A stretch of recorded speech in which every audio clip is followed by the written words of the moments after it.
Hello mga kasari, welcome back to my YouTube channel. So today is Tuesday at kasalukuyan napakainit sa labas kasi ang oras ngayon mga kasari ay 2:30 PM. So dapat mamimili kami kanina umaga nung hindi pa umaano yung araw, sumisikat yung araw pero hindi kami natuloy. So ngayon kanina niyayakag na ako ay napakainit. Sabi ko mamaya na lang kapag hindi na masyadong mainit. So today is Gyms Day. So pupunta tayo guys sa Gyms, mamimili tayo ng konting paninda lang. Dahil kanina nung bagong open ako ng tindahan, naglista ako ng mga wala na dito sa store or yung mga paubos na. And then bibili din kami ng isang box ng gin bilog dahil wala na po tayo ni isang bote dyan ng gin bilog. Sobrang mabili po ng gin bilog ngayon. Ang tumumal po ngayon mga kasari ay Red Horse. 4 mabili din po ngayon actually. Alfonso at saka Emperador hindi mabenta. May times lang na bumebenta siya kapag may mga ibang occasion, pero kapag ganitong mga normal days, ang mabili po sa akin ay 4 tsaka gin bilog tsaka yung maliit na Red Horse. Yan po yung gumagalaw ngayon dito sa tindahan. So ngayon guys, after namin sigurong mamili, hindi ko alam kung makakapag-video ako kahit konti doon sa gyms. I-haul and pricing ko sa inyo, update ko kayo sa presyo ng mga paninda sa gyms, yung mga nakalista lang dito, kung ano yung mapapamili namin, update ko kayo guys sa presyo and then sa aking bentahan dito sa store. So ayun guys, update ko na lang kayo later. Aalis na kami guys dahil alas 4 na ng hapon, medyo hindi na masyadong mainit. Nakakuha na rin ako ng eco bag and then yung dalawang sarahan at or bilihan dyan ni customer ay nasarahan na din natin at pinatay ko na din yung ilaw kaya medyo madilim na. So palabas na din ako at ilalak ko na din guys itong likod. Ayan. Sarahan na natin.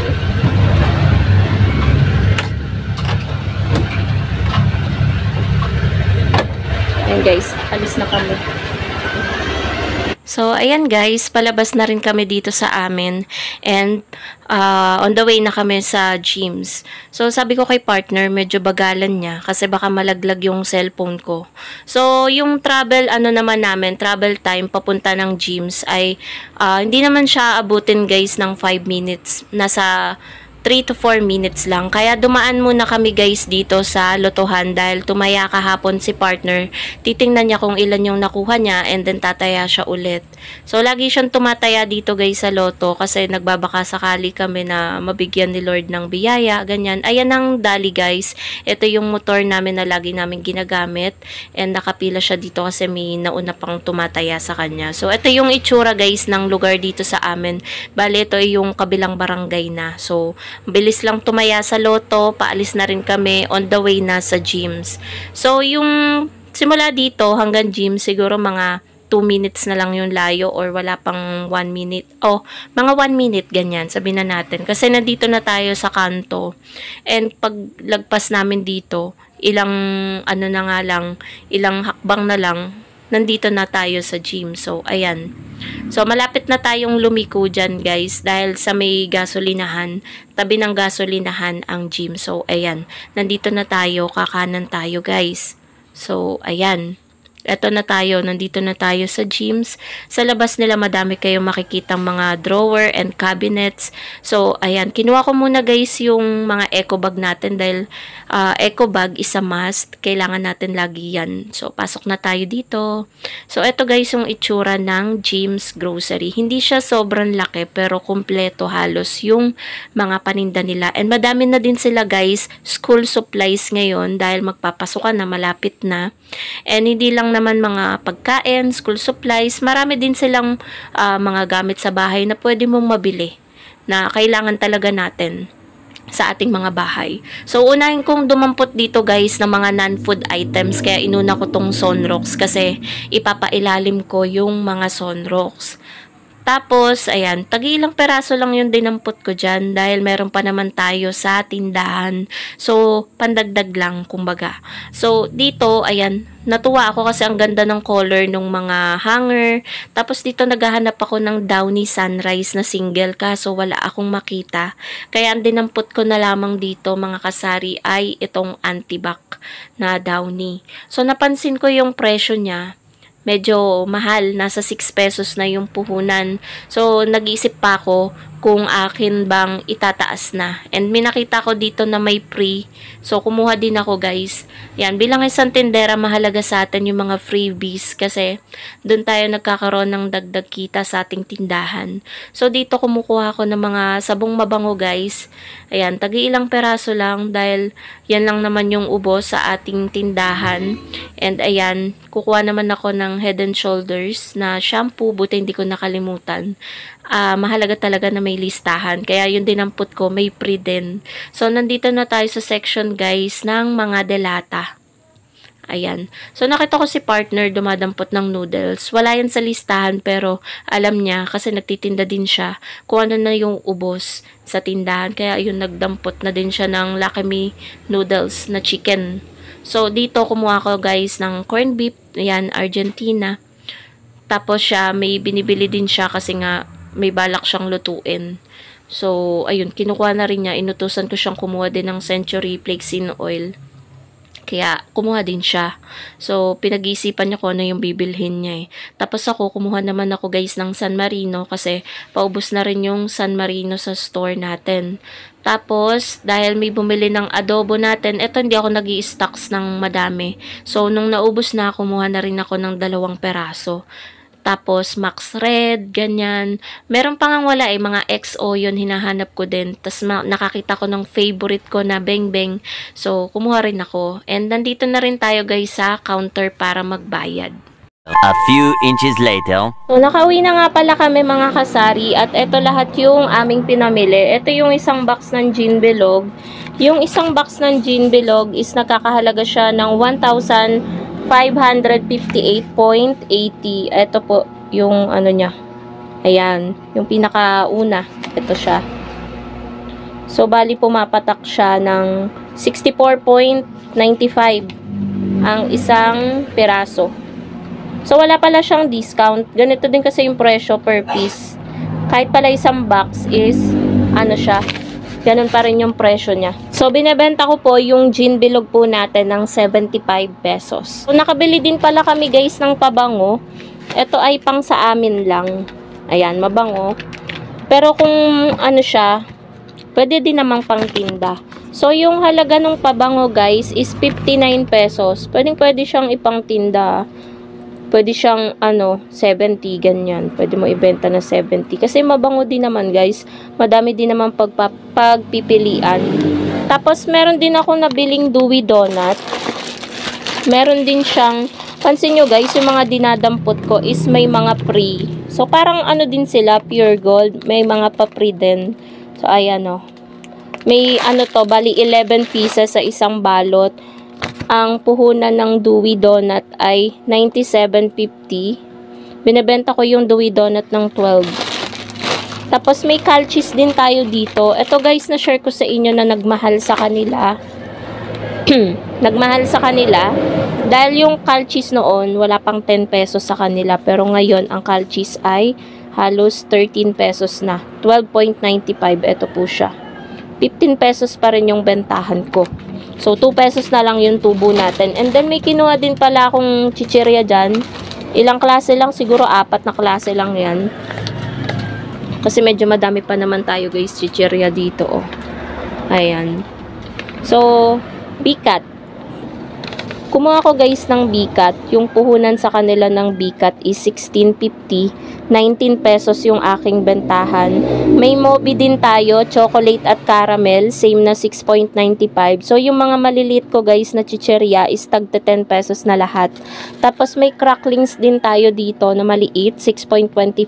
Pang 10 pesos ko na din yan. Wala na ako guys, tagna 9. Tapos, may alcohol din pala ako na binili. Ito ay panggamit dito sa tindahan. Ito. Yan lang kasi yung alcohol nila, tsaka yung cross na green. So, yung alcohol, nagkakalaga siya ng 45.50. So, kung ibebenta mo, pwede na sa 50 pesos. Yung Downy pala, guys, ayan o, nagmamahal na yung Downy dahil saktong 6 pesos na yung puhunan ng Downy. Ito siya, guys. Tapos, yung Sunrise, bibili din sana ako kaso wala. 5.95 yung puhunan nun. So, dapat ang Downy pala ngayon ay tag 8 pesos na.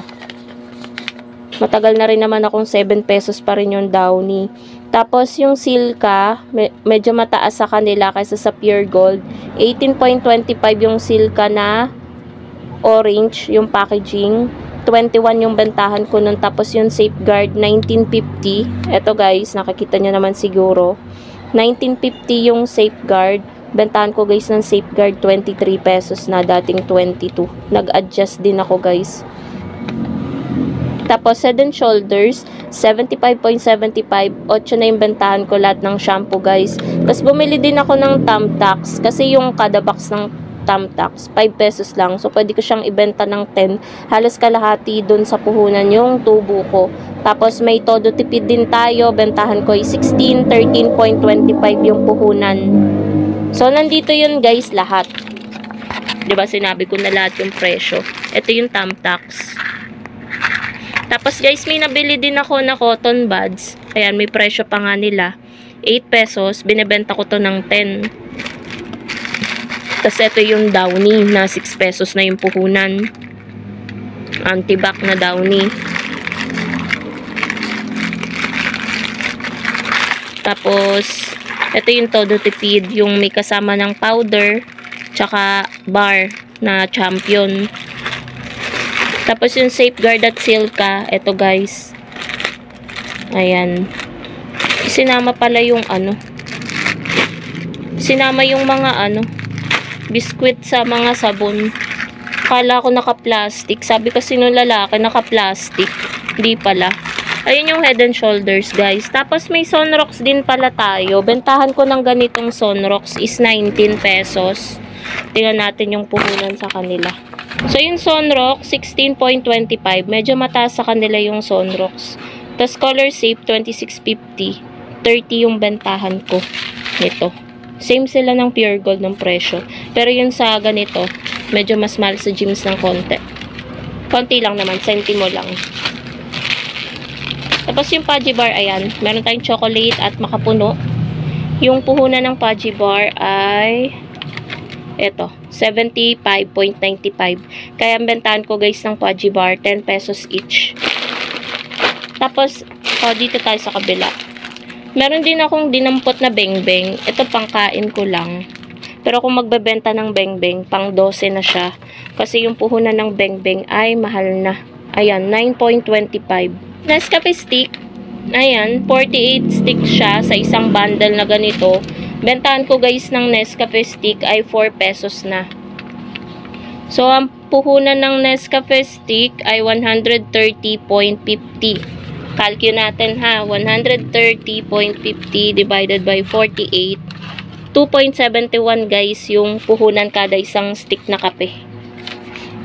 Tapos, meron din tayong crispy fry. Bentahan natin ng pang 1 kilo is 20 pesos.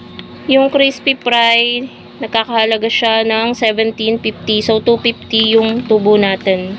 Meron din tayo guys ditong Ladies Choice. Nasa 92 yung puhunan nito. So, binibenta ko siya ng 105 pesos. Meron pa tayo ditong isa Ayan 105. May label naman siya. Tapos guys, may noodles tayo dito. Ayan. Puhunan ng Lucky Me chicken ay 8.75. 11 pesos yung bentahan natin guys ng Lucky Me chicken. 10 pieces yung dinampot ni partner. And then yung spicy beef natin, 10 pesos yung puhunan, pang 12 natin guys. Ito siya. Tapos meron din tayong Max. Yan, 5 piso 4 yung bentahan natin ng Max. So yung puhunan ng candy ay 40.50. Grabe guys Dati magkano lang yung puhunan na isang balot niyan, 20 plus lang. Ilang years lang yung nagdaan, 40 plus na. Tapos may Mang Tomas din tayo dito guys. 15 pesos yung bentahan ko ng Mang Tomas. Punan niya ay 10.75. Ang mura ngayon ng Mang Tomas Pwede ko siyang ibenta ng 14 ulit pala.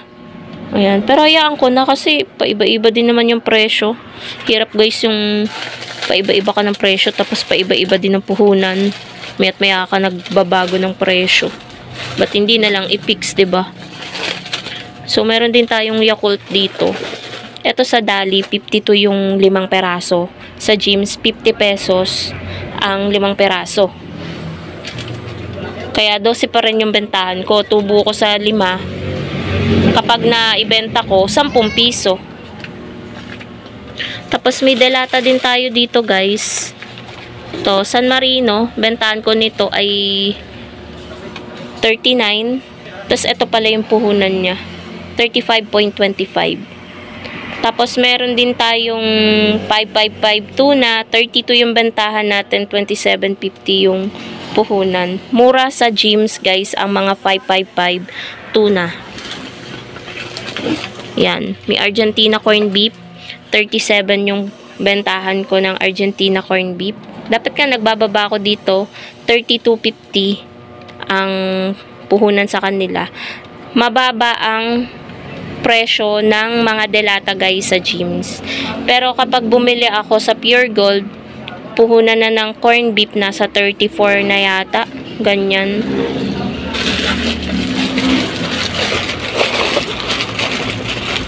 So, yan lang naman mga kasari. Hindi ko na mapakita sa inyo yung nasa ilalim. Ayan. May bingo din talaga tayo dito. Ayan o. Bingo. Meron pa tayo dito. Dinagdagan ko lang guys. Akala ko kasi iisa na. So, yung bingo natin, 25 yung bentahan natin. Magkano ba sa kanila ang bingo? 20.50, 'di ba? Medyo malaki yung ano natin tubo, hindi lang 3 pesos. Pero okay lang 'yan mga kasari, 'di ba? Napapansin niyo naman, 'di ba? Sabi niyo napakababa ko magpresyo. So ayan, hindi naman lahat ng paninda ko napakababa kung magbenta. Kasi minsan binibase ko din kapag nakakapamili ako sa Pure Gold na mimili pa rin naman ako doon.